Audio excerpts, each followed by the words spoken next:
global happenings today. We communicate, we analyze global news. Stay tuned. As the crisis in Rivers State is deepening as a result of Fubara and Wike's comment in the weekend, the crisis also in PDP seems to get really worse as Atiku Abubakar has decided to fire at those who are strong accomplices of Wike, talking about Sheyi Makinde, Governor Sheyi Makinde, and the former governor of Benue State, Otom.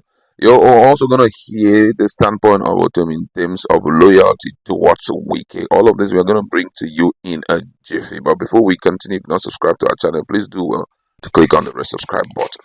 One of the notable addresses came from Samuel Otom, the former governor of Benue State. Otom emphasized the deep bonds among political leaders in the ijaw community, highlighting their collective commitment to Wike. He praised Wike's steadfast leadership, stating, "For us, we remain committed to your leadership and we will continue to work with you." Otom further stressed the significance of unity among the leaders, affirming their resolve to support one another regardless of challenges. We will continue to pray for you and we will stand by you day and night, come rain, come sunshine, because you have sown that seed of standing with us whenever there is a need, he declared. And the gathering served as a poignant reminder of the solidarity within the ijaw community, especially in a political landscape often marked by division.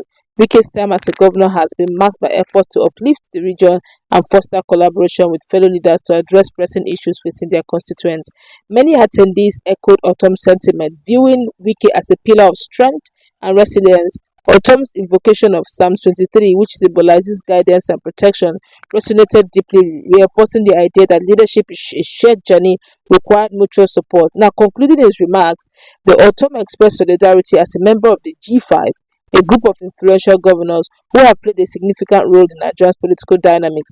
This reference highlighted the importance of collaboration among regional leaders in advocating for the community. The event not only celebrated Wike's contribution, but also underscored the ijaw people's commitment to preserving their culture.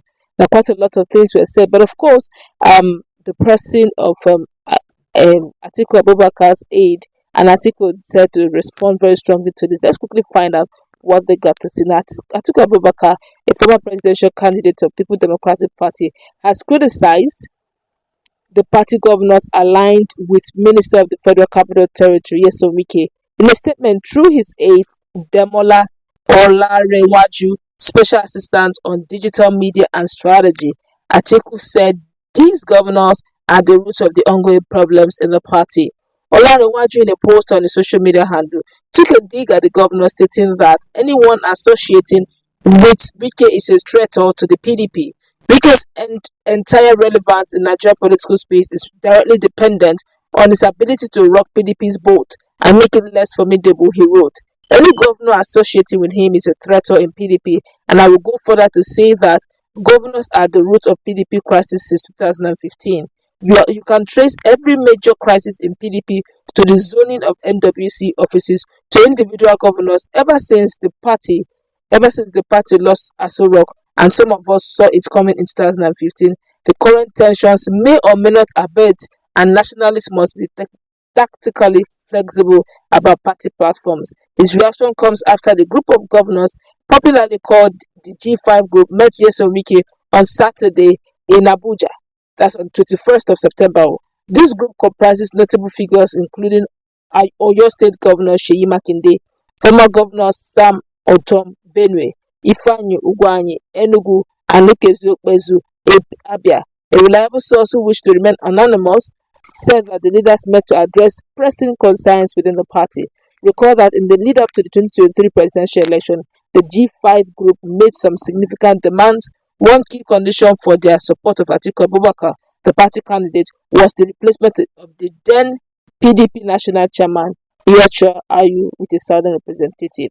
These are the words of the aide of Atiku Abubakar. What's your take, please? Well, that is one of the most significant characteristics of Nyesom Wike, standing up and defending his own and mutual respect and mutual support is very important whenever we're talking about politics in Nigeria. And unfortunately, what is lacking in Atiku Abubakar, that is what is lacking in most of the state governors. It's true. They don't support their own. When someone is in crisis, everybody just sit back and watch. Allow him to suffer the crisis. Whatever he's going through. But for the case of Wike, you see him running around, trying to make sure that he helps the person out, though in the end he will use it against you if you default in supporting him when he goes bazaar. That's Is one it of not the even issues. better?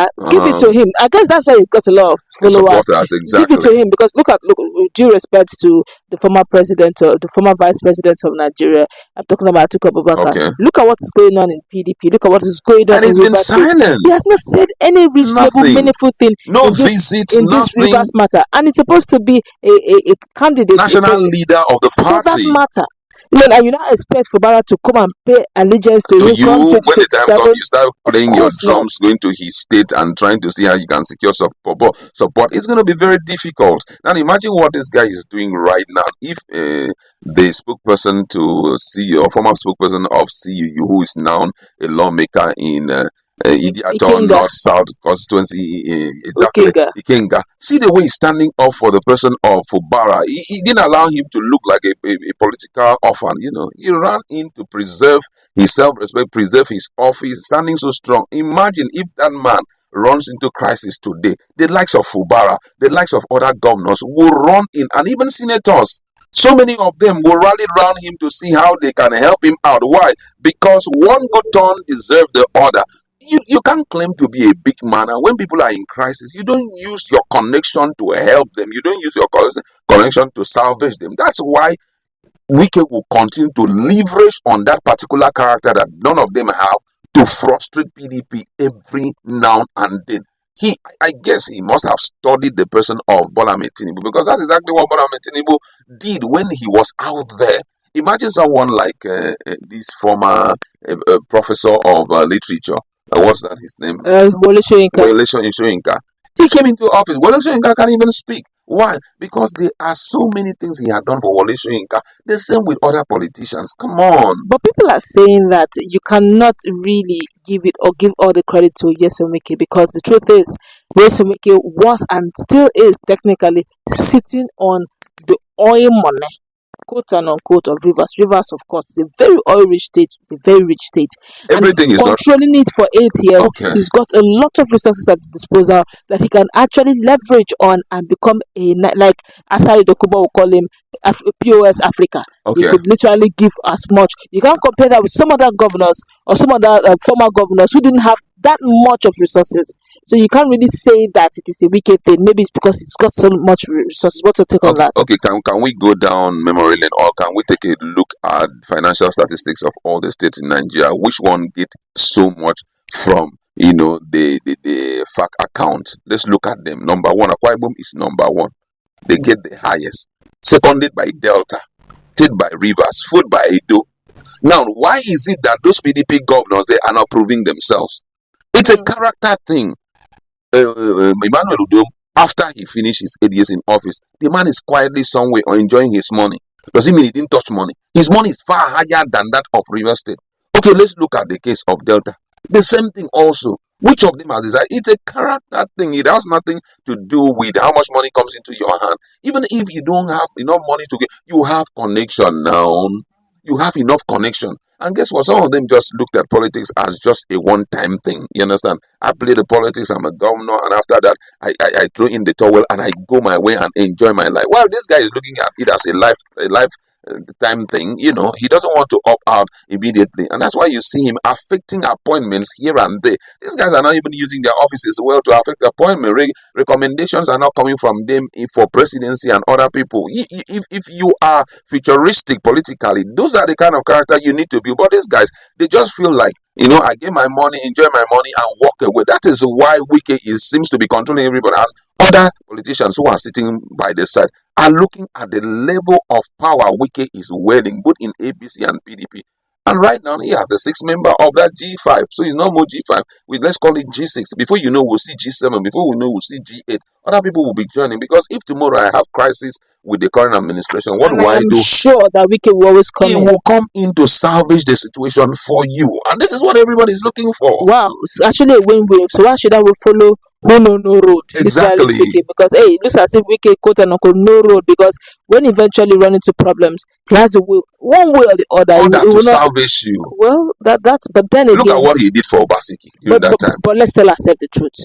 Much as you say he salvages you, the fact that also he has a way of humiliating you when you don't fall in line as he wants. Exactly. That's what most But so politicians don't which like. therefore means if everybody have his own kind of character, such opportunity will not be there, because it takes selflessness for someone to do what he's doing. But none of them are ready to be that selfless, because immediately you start building that level of bridges whereby you hear there is flood in a particular state, you run in there, you excite the people, they give them money and all of that, build some strong relationship with the people there. You hear there's a problem in Boko Haram attack to this place, you go in there, you salvage them and all. Look at Peter Obi. That was what built that strong and formidable movement called the Obedient. When people sat back and look at the things that Peter Obi has done, he's not the kind of person that can drum for himself, you know. The way Wike was. He's doing. Yeah. But come on, the people are there showing so much support. This is a man who has touched life, and he's still continuing. Look at the level of bridges he's been able to build. I tell you the whole truth, that if time is not, if everything was